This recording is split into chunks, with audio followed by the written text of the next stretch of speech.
Mana kan?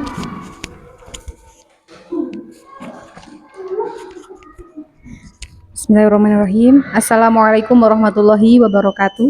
Waalaikumsalam warahmatullahi wabarakatuh. Alhamdulillahirabbil alamin wa bihi nasta'in ala umuri dunya waddin. Shalatu wassalamu ala asrofil anbiya wal mursalin wa ala alihi wa sahbihi ajma'in. Amma ba'du.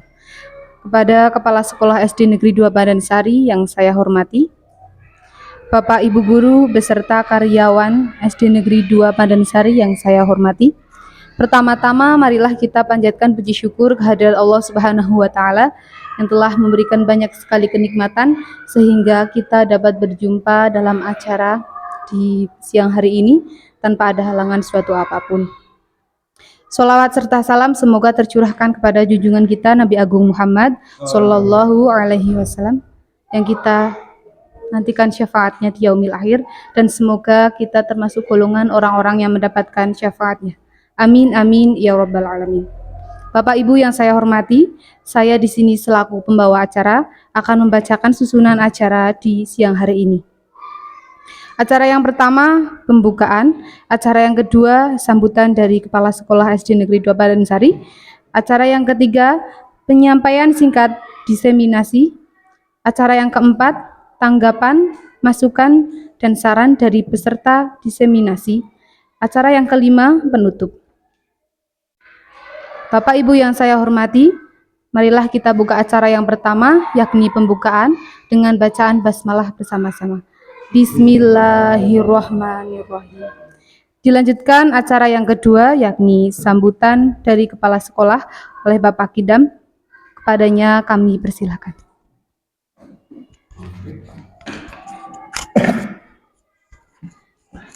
Terima kasih. Assalamualaikum warahmatullahi wabarakatuh.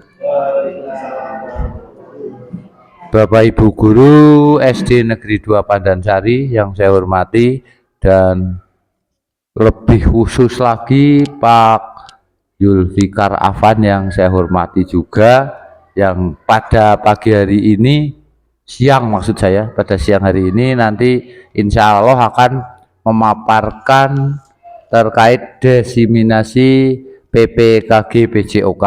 Silahkan Bapak Ibu semuanya nanti untuk mendengarkan, menyimak, dan memperhatikan diseminasi tersebut, sehingga diharapkan apa yang nanti disampaikan oleh Pak Afan bisa bermanfaat bagi kita. Walaupun kita bukan guru olahraga, tapi pada prinsipnya guru ke SD itu adalah harus bisa semuanya, karena bisa terkadang juga harus mengajar olahraga, terkadang juga harus mengajar seni, terkadang harus mengajar agama.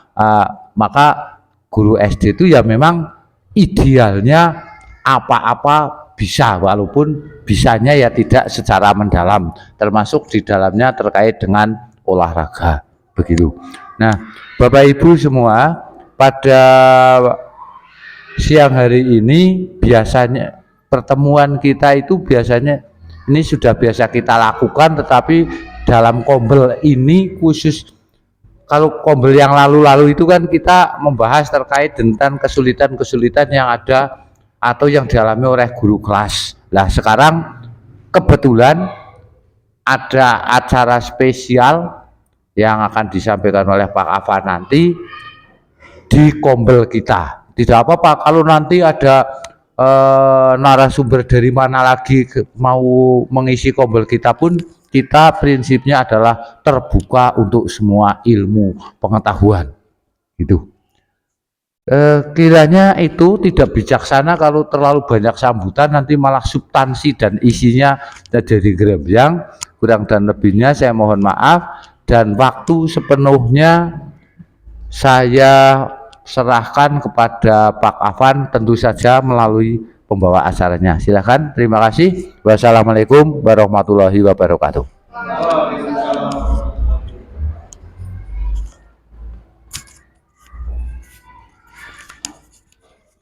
Kepada Bapak Kidam saya ucapkan terima kasih. Dilanjutkan acara yang ketiga, yakni penyampaian singkat diseminasi kepada Bapak Zulfikar Afan, kami persilahkan. Ya. Terima kasih atas waktunya Bapak Ibu Guru. Saya meminta waktunya sebentar saja untuk ini menerangkan tentang bagaimana diseminasi PPKG PJOK, yaitu tentang sport education model atau pertandingan sepak bola Mindut Pandawa Cup. Di sini sport education model itu yaitu pembelajaran dengan model olahraga. Langsung saja. Dari latar belakang, yaitu sport education model adalah suatu pendekatan pembelajaran PJOK yang menawarkan pengalaman belajar yang lengkap dalam konteks kehidupan nyata di bidang olahraga. Jadi pembelajaran ini berbentuk seperti pada kehidupan nyata yang ada di masyarakat seperti itu. Kemudian SEM merupakan salah satu program yang berdampak positif bagi peserta didik dengan memberikan kesempatan peserta didik untuk mengeksplorasi lebih berbagai peran dalam pelaksanaannya dalam kegiatan pembelajaran. Selain menjadi pemain, peserta didik juga dapat mengambil peran lain, yaitu menjadi panitia pertandingan, kemudian menjadi wasit, pelatih, dan supporter seperti itu. Serta peserta didik dapat menganalisa pertandingan yang sedang berlangsung. SEM mengajarkan peserta didik untuk mempelajari keterampilan, taktik, strategi maupun aturan pertandingan dengan kemampuan atau dengan serta memahami tanggung jawab sosial melalui berbagai peran sesuai dengan kemampuan atau minat peserta didik. Program aset yang dimiliki sekolah kita di SD 2 Pandansari ini yaitu yang pertama halaman sekolah, kemudian yang kedua sarana prasarana sekolah yang cukup memadai, dan sumber daya manusia yaitu guru-guru yang sudah sesuai dengan kualifikasinya, seperti itu. Kemudian tujuan program yang akan saya lakukan itu yang pertama nanti mengembangkan keterampilan motorik peserta didik melalui pembelajaran berbasis SEM di dalam permainan sepak bola Mindut Pandawa Cup. Sepak bola Mindut itu sepak bola mini dangdut seperti itu. Kemudian yang kedua, meningkatkan pemahaman peserta didik tentang pentingnya pembelajaran PJOK melalui pembelajaran proyek yang melibatkan perencanaan dan pelaksanaan kegiatan olahraga. Kemudian yang ketiga, meningkatkan pemahaman peserta didik tentang pentingnya sportivitas dalam olahraga. Yang keempat, mendorong kerjasama tim dan pengambilan keputusan strategis dalam konteks permainan berkelompok seperti itu. Dan yang terakhir, penerapan konsep belajar aktif di mana peserta didik nanti akan aktif secara langsung dalam kegiatan pembelajaran. Jadi peserta didik ikut aktif dalam pembelajaran semua.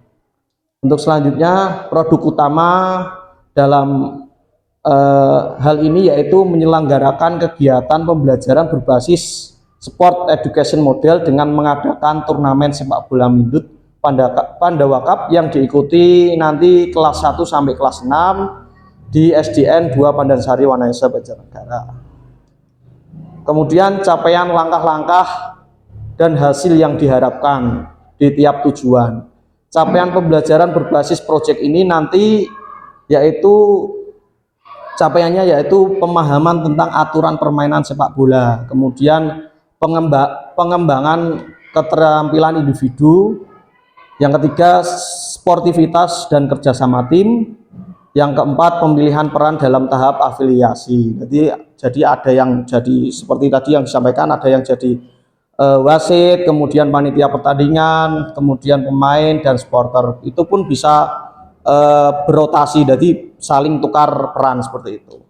Untuk langkah-langkahnya yaitu pembahasan dalam technical meeting, kemudian yang kedua latihan dalam pengelolaan musim, yang ketiga menganalisis pertandingan sepak bola Mindut dalam turnamen, dan yang keempat penyelenggaraan pertandingan sepak bola Mindut yang menekankan pentingnya sportivitas dan kerjasama tim. Di sini tidak menekankan untuk menang, tapi kita harus menekankan sikap sportivitas dan kerjasama tim seperti itu. Yang kelima, pemilihan peran dalam tahap afiliasi. Capaian langkah-langkah selanjutnya yaitu peran dari peserta didik itu menjadi panitia, wasit, peserta didik menjadi pemain dan pelatih, dan guru itu hanya sebagai pembimbing pembelajaran. Untuk lini masa waktu pelaksanaan biasanya untuk pembelajaran ini kita masuknya ke P5, project P5 itu nanti bisa di 2 hari jeda semester, 1 ataupun 2 itu bisa seperti itu. Kemudian struktur program dan mitra dalam komunitas belajar.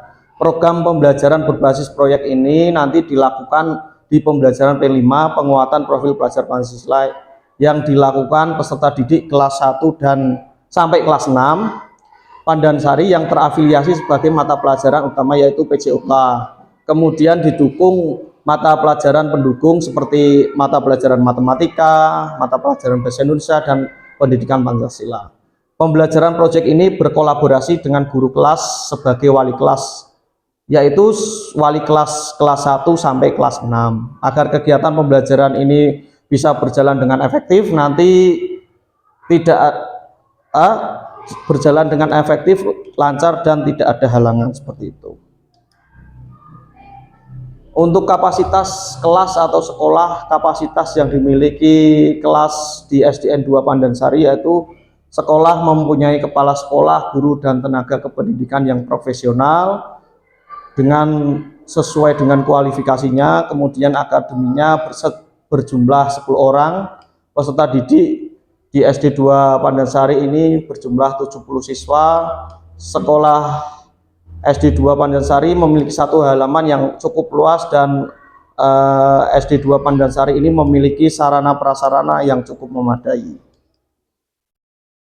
Rencana evaluasi, yaitu di rencana evaluasi ada 7 tahapan implementasi SEM dalam pembelajaran. Masing-masing tahapan harus dievaluasi. Evaluasi keseluruhan dilakukan pada akhir tahapan, yaitu evaluasi dan refleksi penerapan SEM dalam PJOK. Pembelajaran hal yang harus dievaluasi yaitu yang pertama tujuan pembelajaran. Tujuan pembelajaran yaitu meninjau ketercapaian tujuan pembelajaran dalam SEM. Kemudian umpan balik dari peserta didik, pengalaman dalam pembelajaran SEM, mengumpulkan pendapat melalui refleksi. Kemudian refleksi guru yaitu refleksi terhadap perencanaan, pelaksanaan, dan pengelolaan SEM dalam pembelajaran. Kemudian evaluasi kinerja. Evaluasi kinerja tim yaitu meninjau kolaborasi dan kinerja tim dalam SEM. Jadi berkolaborasinya antara guru kelas dengan guru mapel itu nanti agar bisa terlaksana dengan baik pembelajaran ini. Evaluasi penerapan konsep fair play, yaitu meninjau penerapan konsep fair play dan sikap sportif terintegrasi dengan baik selama pelaksanaan. Jadi siswa itu tidak ditekankan untuk bisa menjadi juara, tapi siswa itu ditekankan untuk memaknai bagaimana cara bersikap yang sportif, bertanggung jawab, dan seperti dalam pembelajarannya. Kemudian mengevaluasi bagaimana murid menghormati aturan, menghargai lawan, dan menunjukkan etika olahraga yang baik, serta menjunjung tinggi sportivitasnya. Kemudian yang terakhir, evaluasi manajemen kelas, pengelolaan waktu yang efektif, terlibat sesuai dengan peran keaktifan peserta didik yang terlibat sesuai peran masing-masing. Karena peserta didik di SD 2 Pandansari ini ya tidak terlalu banyak, jadi nanti pada saat pembelajaran itu nanti bisa dilakukan rotasi-rotasi di perannya itu seperti itu. Kemudian tantangan dan solusi. Kemungkinan tantangan yang terjadi yaitu pengelolaan waktu, jadwal yang padat dan keterbatasan waktu dapat mempengaruhi penyelenggaraan. Kemudian faktor alam atau cuaca, karena lapangan outdoor akan sangat terpengaruh dengan kondisi cuaca. Motivasi peserta, ini peningkatan motivasi peserta dapat menjadi tantangan terutama jika mereka mengalami kegagalan atau kelelahan selama pertandingan. Manajemen tim, kesulitan dalam manajemen tim termasuk perbedaan kemampuan kepribadian atau konflik antar pemain. Nih, karena kita melakukan pembelajaran yang bersifat sepak bola itu kan riskan. Nah, ini sangat konflik antar pemain sangat bisa terjadi. Evaluasi dan umpan balik, memberikan evaluasi yang efektif dan memberikan umpan balik yang konstruktif kepada setiap peserta. Jadi selama pelaksanaan pembelajaran ini nanti Bapak Ibu guru harus memberikan umpan balik atau evaluasi kepada peserta didik seperti itu. Kemudian yang keenam, keterlibatan orang tua dan komunitas.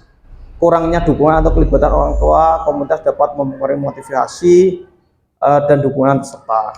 Solusinya yaitu kita harus menjadwalkan yang efisien. Apabila terjadi kondisi cuaca hujan, maka kita hentikan dulu sementara pertandingan. Kemudian yang ketiga, menggunakan pendekatan yang positif, memberikan motivasi tambahan melalui pengakuan atau pujian. Yang keempat, komunikasi terbuka dan segera menangani konflik. Yang kelima, memberikan umpan balik secara individual untuk setiap peserta. Dan yang keenam, mengadakan pertemuan dengan orang tua menjelaskan tujuan program seperti itu. Seperti itu saja yang bisa saya sampaikan. Terima kasih atas perhatiannya. Saya kembalikan lagi kepada Bu Isti. Terima kasih Bu Isti. Kepada Bapak Afan, saya ucapkan terima kasih. Dilanjutkan acara yang keempat, yakni tanggapan, masukan, dan saran dari Bapak Ibu peserta diseminasi. Saya persilahkan.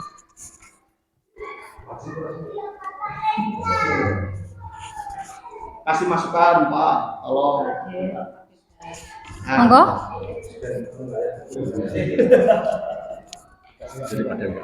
Masuk semua. Oke, semua. Satu-satu semua ya. Terima kasih Bu Isti atas kesempatannya. Saya masukkan sedikit saja. Coba Mas ke slide pertama.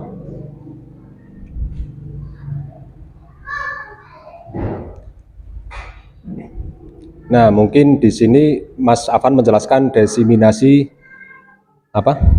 PPKG PJOK. Nah, bagi kami yang awam tentang olahraga, yang bukan kuliah di olahraga, mungkin alangkah lebih baiknya dijelaskan diksi-diksi yang kita awam dijelaskan terlebih dahulu. Seperti diseminasi itu apa sih? Seperti itu.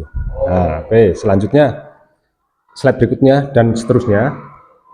Untuk presentasinya namanya PowerPoint itu kan disampaikan poin-poinnya. Jadi tidak makalah ditempelkan di PowerPoint itu. Terus ini yang terakhir, ini karena sebenarnya tidak penting, tapi karena kepentingan Mas Afan adalah akademisi dan audiennya dan juga akademisi. Coba masuk slide berikutnya. Terus. Nah, jangan sampai ada kesalahan prefix seperti diharapkan, D-nya dipisah seperti itu kan. Sebenarnya kalau untuk masyarakat awam nggak apa-apa, tapi kalau yang menyampaikan guru dan audiennya guru, itu kan menjadi masalah, Mas. Nah, kalau garap skripsi seperti itu dibakar, Mas. Ya, terima kasih. Coret langsung. Ini juga ya? Ya, itu juga langsung. Ya, terima kasih saya ucapkan. Selanjutnya ada masukan yang lain? Tahu tanggapan dari Pak Afan? Ya. Terima kasih atas masukan dari Pak Adil ya. Ya, benar sekali. Yang pertama tadi mengenai tentang latar belakang dari PPKG PJOK itu apa, sendiri kan singkatan ya. Tapi orang awam kan pasti diseminasi. Nah, itu yang asing lah ya, hal-hal yang asing dalam kita di sekolahan seperti itu. Kemudian ya emang yang selanjutnya juga tadi ini untuk latar belakang ya Mas. Ya, secara umum itu ya emang iya. Ini sebenarnya masih banyak lagi. Ini udah dipersingkat sebenarnya. Udah dipotong. Tapi masih kelihatan banyak. Ya itu sajalah. Nanti akan diperbaiki lagi di kegiatan selanjutnya. Terima kasih Pak Adil atas masukannya. Ada yang lain? Sudah?